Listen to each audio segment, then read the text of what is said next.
कि यहाँ आकर प्रधानमंत्री जी राहुल जी का मजाक तो बना लेते हैं, लेकिन घर जाके उनकी बातों पर गौर करते हैं कि बार बार बहकाने वाले पुरुषों को महिलाएं झट से पहचान लेती हैं। गृह मंत्री जी हंस रहे हैं। पूरी योजना बना रखी है। चाणक्य आज अगर जिंदा होते तो वो भी चौंक जाते आपकी राजनीतिक कुटिलता पे। ये है कि आज की चर्चा दरअसल महिला आरक्षण पर है ही नहीं। जो विधायक कोई सर्वदलीय बैठक मत बुलाओ, विधेयक का प्रारूप सिर्फ एक दिन पहले सार्वजनिक कर लो ताकि विपक्ष को कोई मौका न मिले कि इस पे चर्चा कर ठीक ढंग से हो। मीडिया और पब्लिक में पहले से ही चर्चा शुरू कर लो कि मोदी जी एक बहुत बड़ा कदम उठाने वाले हैं महिलाओं के उत्थान के लिए। ये विपक्षी दल के जो नेता हैं कुछ समझते नहीं हैं, राष्ट्र के हित में कुछ करते नहीं हैं, विरोध करेंगे। बेचारे मोदी जी इतना बड़ा कदम उठाने वाले हैं, सबको इनका साथ देना चाहिए राजनीति से ऊपर उठकर। और ये कर करके विपक्ष को धर्म संकट में डाल दो। श्री महोदय जी ने भी इसका जिक्र किया, लेकिन हमेशा की तरह उन्होंने आधी बात बोल दी। उन्होंने कहा, सदन को ये बताया कि विरोध करने वाले कौन थे, उन्होंने ये नहीं बताया। उन्होंने कहा कि इसका विरोध हुआ, कौन किसने विरोध किया और नहीं बताया। विरोध तो आप ही ने किया था, भाजपा ने। कुछ सालों बाद स्वर्गीय श्री पीवी नरसिम्हा राव जी के नेतृत्व में कांग्रेस सरकार ने इस कानून को सदन में पारित करके लागू किया। आज अपने भाषण में प्रधानमंत्री जी ने जब पंचायत की आंदोलित महिलाओं का जिक्र किया तो ये समझ लीजिए कि इस कदम के चलते ही आज 40 लाख पंचायत प्रतिनिधियों में से 15 लाख महिलाएं हमारे लोकतंत्र में भागीदार हैं। 2010 में स्वर्गीय प्रधानमंत्री डॉक्टर मनमोहन सिंह जी और यूपीए की अध्यक्ष श्रीमती सोनिया गांधी जी के नेतृत्व में कांग्रेस पार्टी ने लोकसभा और विधानसभा में महिलाओं को आरक्षण देने का फिर से प्रयास किया। राज्यसभा में इसे पारित भी कराया, लेकिन लोकसभा में आम सहमति नहीं बन पाई। 2018 में आदरणीय श्री राहुल गांधी जी ने मोदी जी को एक पत्र लिखा और उस पत्र में उन्होंने कहा कि ये महिला का जो आरक्षण है ये 2019 तक लागू हो जाना चाहिए। मुझे लगता है कि यहाँ आकर प्रधानमंत्री जी राहुल जी का मजाक तो बना लेते हैं, लेकिन घर जाके उनकी बातों पर गौर करते हैं, क्योंकि हम आज उसी बात पर चर्चा कर रहे हैं। वैसे आज प्रधानमंत्री जी की बातों से ये लगा कि भाजपा ही महिला आरक्षण के चैंपियन, प्रस्तावक और सबसे बड़े समर्थक रहे हैं। इनके पूरे भाषण में यही बात थी, जबकि ये कह रहे थे कि इन्हें इसका श्रेय नहीं चाहिए। कोई भी महिला आपको बता देगी कि बार बार बहकाने वाले पुरुषों को महिलाएं झट से पहचान लेती हैं। थोड़ी सावधानी बरत लीजिए, पकड़े जाएंगे। आखिर जब 2023 में राहुल जी के पत्र को पढ़ने के कुछ सालों बाद, हाँ, उसके बाद पढ़ लिया। आखिर जब 2023 में आदरणीय प्रधानमंत्री नरेंद्र मोदी जी की सरकार ने यह अधिनियम सर्वसहमति से पारित किया, तब भारतीय राष्ट्रीय कांग्रेस ने अपनी विचारधारा के अनुकूल इसका पूरा समर्थन किया। आज भी इसमें कोई शक नहीं होना चाहिए कि भारतीय राष्ट्रीय कांग्रेस महिला आरक्षण के पक्ष में डट कर खड़ी है और खड़ी रहेगी। लेकिन अध्यक्ष महोदय, सच्चाई ये है कि आज की चर्चा दरअसल महिला आरक्षण पर है ही नहीं। जो विधेयक इस सरकार ने पेश किया है उसका प्रारूप हमने पढ़ा, उससे पूरी चर्चा ही बदल गई है। उनकी सरकार के इस विधेयक का सार सुनिए। सबसे पहले इसमें लिखा है कि संसद में महिला आरक्षण 2029 तक लागू होना चाहिए। हम सहमत हैं। फिर कहा गया है कि इसे लागू करने के लिए लोकसभा सदस्यों की संख्या 50% बढ़ानी पड़ेगी। मतलब कि सीटों की संख्या 543 से बढ़कर 850 तक बनानी पड़ेगी, बढ़ाई जाएगी। और इन सीटों को बढ़ाने के लिए एक परिसीमन आयोग बनाया जाएगा जो 2011 की जनगणना को आधार बनाकर ये कार्य करेगा। ऊपर से इसमें कोई आपत्तिजनक बात नहीं लगती, मगर इसे गहराई से समझा जाए तो इसका असली मकसद उभरता है। वह राजनीति की बू जिसका जिक्र प्रधानमंत्री महोदय ने किया, वह राजनीति की बू इसमें पूरी तरह से घुली हुई है। दरअसल इसी सरकार ने महिला आरक्षण का जो विधेयक सर्वसहमति से 2023 में पारित कराया था, उसमें दो चीजें थी जो इस विधेयक में नहीं है। उसमें लिखा था कि इसे लागू करने से पहले नई जनगणना और परिसीमन कराई जाएगी। अब अचानक क्या हो गया? मन बदल गया। वही सरकार पुराने आंकड़ों के आधार पर क्यों आगे बढ़ना चाह रही है और इतनी जल्दबाजी क्यों? अध्यक्ष महोदय, ये हमारे देश की सच्चाई है कि प्रतिनिधित्व का सवाल जनसंख्या के सवाल से जुड़ा हुआ है। जब तक जातीय जनगणना नहीं होती, सभी वर्गों को उचित प्रतिनिधित्व नहीं मिल सकता। यह अनिवार्य है। ये सरकार 2011 की जनगणना पर आगे बढ़ना इसलिए चाहती है क्योंकि इस जनगणना में ओबीसी वर्ग की संख्या ही नहीं है।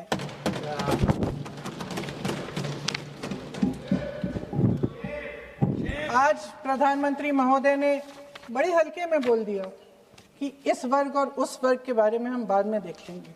कौन सा इस वर्ग, कौन सा उस वर्ग?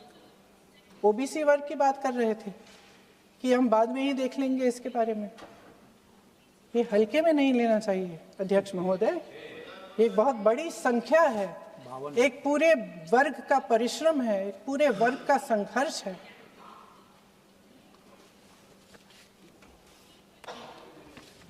इसे टेक्निकल मुद्दा बता के उन्होंने अपना पल्ला झाड़ दिया। हम इनकी मांग कर रहे हैं, हम इनकी ज़रूरतों को आगे कर रहे हैं, हम कह रहे हैं कि इनको भी अपना हक मिलना चाहिए, और प्रधानमंत्री जी ने उसको एक टेक्निकल मुद्दा बता दिया। हमारे प्रधानमंत्री महोदय किस बात से घबरा रहे हैं? इसी बात से ना कि जब नई जनगणना होगी तो इस ओबीसी वर्ग के असली आंकड़े निकलेंगे और उसमें पता चलेगा कि ये वर्ग कितना मजबूत है, कितना बड़ा है, और उसके हक को कोई नकार नहीं पाएगा। 2011 की जनगणना को परिसीमन का आधार बनाकर प्रधानमंत्री जी ओबीसी वर्ग की ये हक छीनना चाहते हैं। उनके साथ एक बहुत बड़ा अन्याय करने जा रहे हैं। अध्यक्ष महोदय, कांग्रेस पार्टी कभी नहीं होने देगी।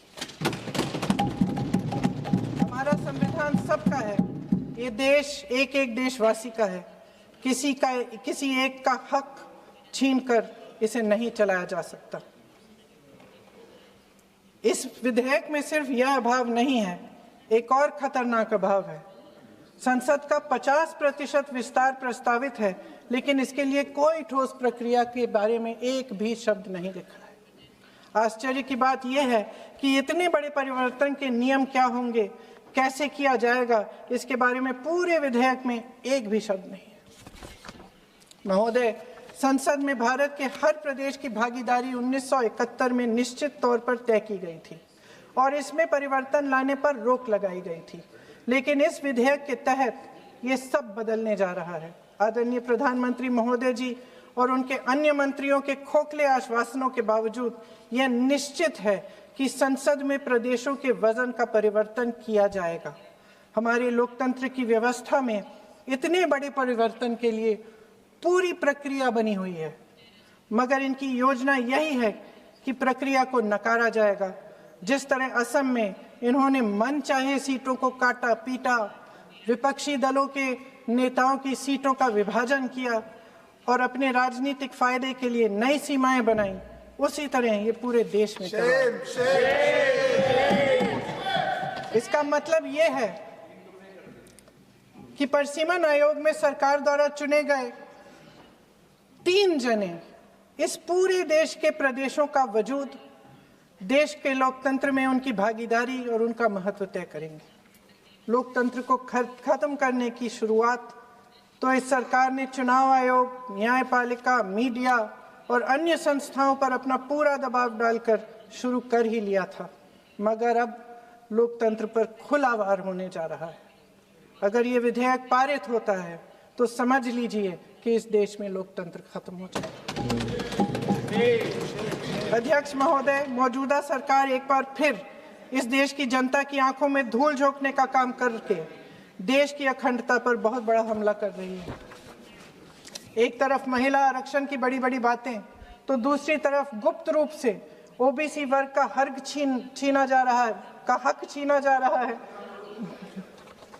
और कुछ प्रदेशों की ताकत कम करके लोकतंत्र की धज्जियां उड़ाकर अगले चुनाव के लिए अपनी पार्टी की मजबूती का ढांचा बनाया जा रहा है।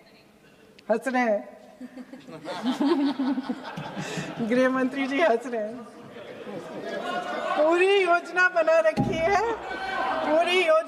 रखी है। चाणक्य आज अगर जिंदा होते तो वो भी चौंक जाते आपकी राजनीतिक कुटिलता पे।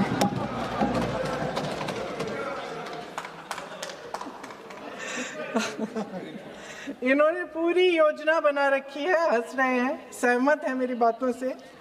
अचानक प्रदेशों में चुनाव के दौरान सदन की बैठक बुलाओ, कोई सर्वदलीय बैठक मत बुलाओ। विधेयक का प्रारूप सिर्फ 1 दिन पहले सार्वजनिक कर लो ताकि विपक्ष को कोई मौका न मिले कि इस पे चर्चा कर ठीक ढंग से हो। मीडिया और पब्लिक में पहले से ही चर्चा शुरू कर लो कि मोदी जी एक बहुत बड़ा कदम उठाने वाले हैं महिलाओं के उत्थान के लिए। ये विपक्षी दल के जो नेता हैं कुछ समझते नहीं हैं, राष्ट्र के हित में कुछ करते नहीं हैं, विरोध करेंगे। बेचारे मोदी जी इतना बड़ा कदम उठाने वाले हैं, सबको इनका साथ देना चाहिए राजनीति से ऊपर उठकर। और ये कर करके विपक्ष को धर्म संकट में डाल दो।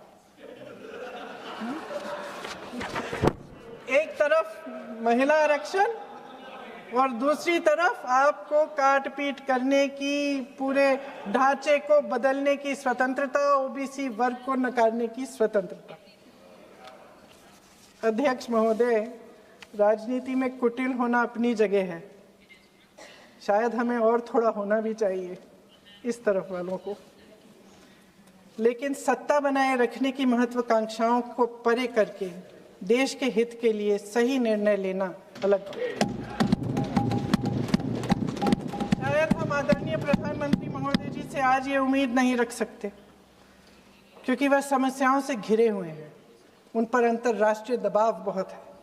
महिला आरक्षण जैसे ऐतिहासिक कदम को उन्होंने सत्ता को बनाए रखने का एक कमजोर बहाना बना दिया है। जाति जनगणना को नकारते हुए एक ऐसी संसद बनाना चाहते हैं जिसमें सिर्फ अभिव्यक्ति और चर्चा का ही अभाव नहीं होगा, बल्कि पिछड़े वर्गों और प्रदेशों की समानता का भी अभाव होगा। हमारी मातृभूमि की अखंडता का आधार है 1 सिटीजन 1 वोट 1 वैल्यू। अलग अलग राज्यों का दर्जा बगैर किसी संवैधानिक प्रक्रिया के तय करना इस अखंडता पर वार है। इससे हम कैसे सहमत हो सकते हैं? अध्यक्ष महोदय, इन्हीं 543 लोकसभा क्षेत्रों में से महिलाओं को 33% आरक्षण क्यों नहीं दिया जाता? अगर पद खोने का डर नहीं है तो कुछ लोग अपना पद खो लें।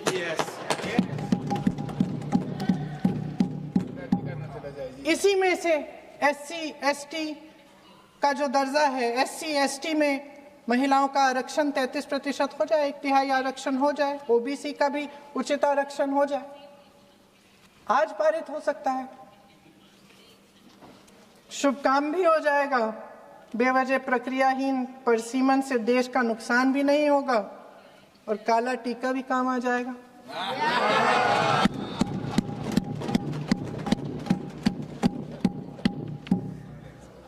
सदन की सर्वसहमति से देश के इतिहास में एक महत्वपूर्ण कदम उठाने पर आदरणीय प्रधानमंत्री महोदय जी का नाम भी लोकतंत्र का गौरवमय पन्नों में लिखा जाएगा। अध्यक्ष महोदय, आज मेरी बहुत सारी बहनें यहाँ बैठी हैं, सदन की चर्चा देख रही हैं। हम चाहे बड़े शहरों में रहती हों या छोटे कस्बों में, गांव में, चाहे पढ़ी लिखी हों, कभी भी सभागृह की गैलरी की चर्चा नहीं करते सदन में।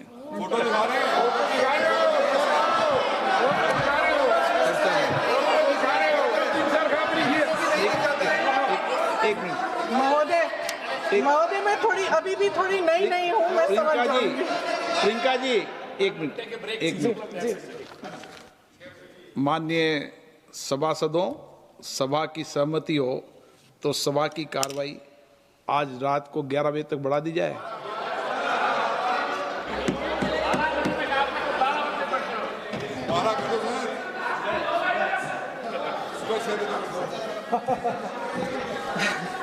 अध्यक्ष महोदय, हम चाहे बड़े शहरों में रहती हों या छोटे कस्बों और गांवों में, चाहे पढ़ी लिखी हों या हमने अवसरों की कमी का सामना किया हो, महिलाएं ही अपने समाज का बोझ अपनी दृढ़ता और मजबूत इच्छा शक्ति से अपने कंधों पर उठाती हैं। हम ही वे अथक कर्म शक्ति हैं जो हमारे राष्ट्र को आगे बढ़ाती हैं। दर्द और तकलीफें सहने की हमारी क्षमता असीम है, लेकिन अध्यक्ष महोदय, आज इस संसद में खड़े हुए मैं खास तौर से अपने पुरुष साथियों को याद दिलाना चाहती हूँ कि इस देश की महिलाएं निडरता पूर्वक जीवन के कठिन से कठिन परिस्थितियों में अपने हक के लिए लड़ना भी जानती हैं। घोर अंधकार से भरी रात में उठकर एक नई सुबह का दावा करना जानती हैं। इस देश की महिलाएं वे जबरदस्त सामूहिक शक्ति हैं जो इस देश के भविष्य को आकार दे रही हैं। इसलिए अध्यक्ष महोदय, आपके द्वारा मैं आदरणीय प्रधानमंत्री महोदय जी को ये कहना चाहती हूँ कि अगर वे इस ऐतिहासिक कदम को ईमानदारी से उठा रहे होते तो पूरा संसद इनके साथ एकजुट होकर इसे पारित करता। लेकिन देश की महिलाओं के नाम पर इस देश के बुनियादी ढांचे, इसकी अखंडता के साथ खिलवाड़ करने की कोशिश ने इस विधेयक का मकसद ही बदल डाला है। हमारी संसद को कमजोर करके अपनी सत्ता को कायम रखने की एक खोखली कोशिश साबित हुई है। आदरणीय प्रधानमंत्री महोदय जी, इस देश की महिलाओं का वाकई आप सम्मान करते तो उनका राजनीतिक इस्तेमाल न करते। ये आपकी हस्ती, आपके पद, उसकी गरिमा और आपके दायित्व के प्रतिकूल है। आपने ही कहा था कि भारत की हर नारी का ये हक है, उसका अधिकार है, किसी की मेहरबानी नहीं। आज नहीं तो कल उसे ये हक मिलेगा और इस हक को वे पूरी जिम्मेदारी से देश की अखंडता और एकता को बचाने के लिए इस्तेमाल करेगी। हम आपके इन तीनों विधेयकों का सख्त विरोध करते हैं, लेकिन अभी भी आप एक ऐसा निर्णय ले सकते हैं जो सर्वसहमति से इस सदन में पारित हो जाएगा और हमारे देश की हर नारी को अपनी असली शक्ति को धारण करने का मौका मिलेगा। मैं आपके द्वारा प्रधानमंत्री जी से अपील करती हूं कि मन बनाएं, साहस करें, सही निर्णय ले लें। हम सब उनके साथ खड़े रहेंगे। धन्यवाद। माननीय गृह मंत्री जी, अपने 11 बजे तक के लिए अभी एक्सटेंशन का हाउस का सेंस लिया है, तो इतना मेहनत से